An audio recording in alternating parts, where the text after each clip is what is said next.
Dear friends and followers, it's about time that I make a video about these mysterious chemtrails. What are they, and especially where do you see them? So let's get started.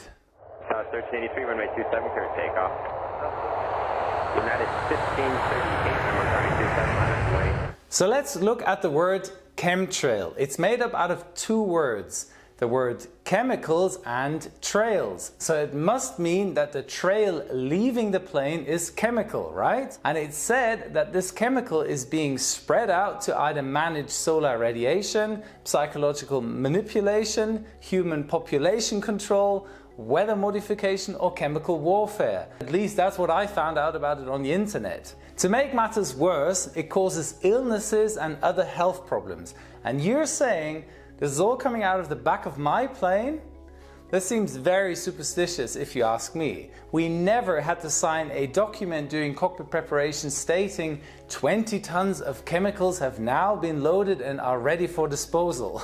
But still, they must be somewhere, so let's see if we can find these chemtrails. Okay, let's get started with this. White stuff coming out of the wings and wingtips. Okay, this is not a chemtrail. This is a wingtip vortex, which can very often be seen if the air is fairly cold and humid. This is the result of an aerodynamic object, in our case a wing, rushing through cold air, generating these trails at the wingtip. The result of simple physics, so no chemicals involved at all. Okay, this looks bad. Black stuff polluting the air.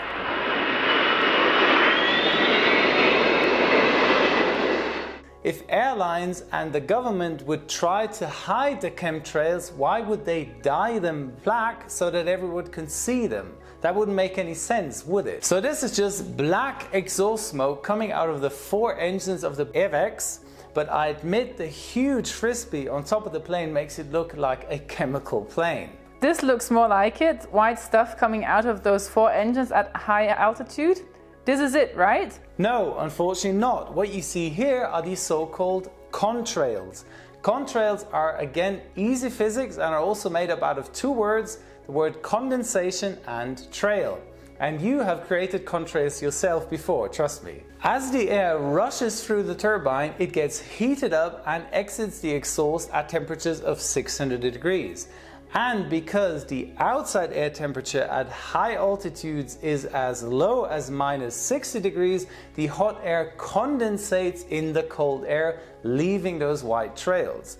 So again, no chemtrails. But I have to admit there are a few exhaust gas fumes in there too, but not as much to call it a chemtrail. But Joe, I've seen pictures of chemtrail on and off switches in the cockpit. So what's up with that? That, my dear friends, is the work of a pilot with some creative Photoshop skills. So you're saying these switches don't exist? No, not really, but I have something similar which I'll show you in a minute. But what about this? Okay, this looks very suspicious. We're at high altitude and suddenly something is being dumped overboard by that hose connected to the wing. Now we've got it. Okay, this is actually very close to a chemtrail. What you can see here is fuel being dumped overboard purposely to reduce the airplane's weight for landing. So we've got it? This is all the rumor about the chemtrails? No, I'm sorry. Fuel dumping is a rare procedure and only used in cases where it's absolutely necessary to reduce the risk of an overweight landing in case of an emergency, for example. A video about fuel dumping will follow soon. So that's it? No chemtrails whatsoever? Not quite. There are planes out there which are certified to spray chemtrails on a large scale, and we've all somehow got in contact with that chemical.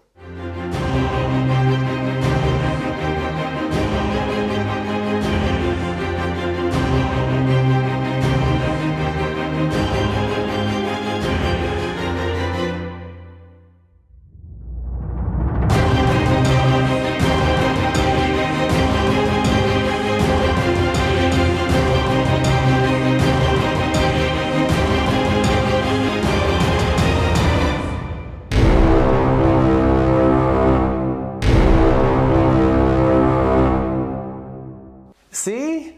Pesticides which are made from chemicals and spraying hoses at the trailing edge of the plane, and you've got your mysterious chemtrails. I hope you enjoyed this short video about this mysterious chemtrails. Perform a touch and go at my Instagram account, the link is in the description below, and subscribe to my channel here. See you next Thursday. All the best, your Captain Joe.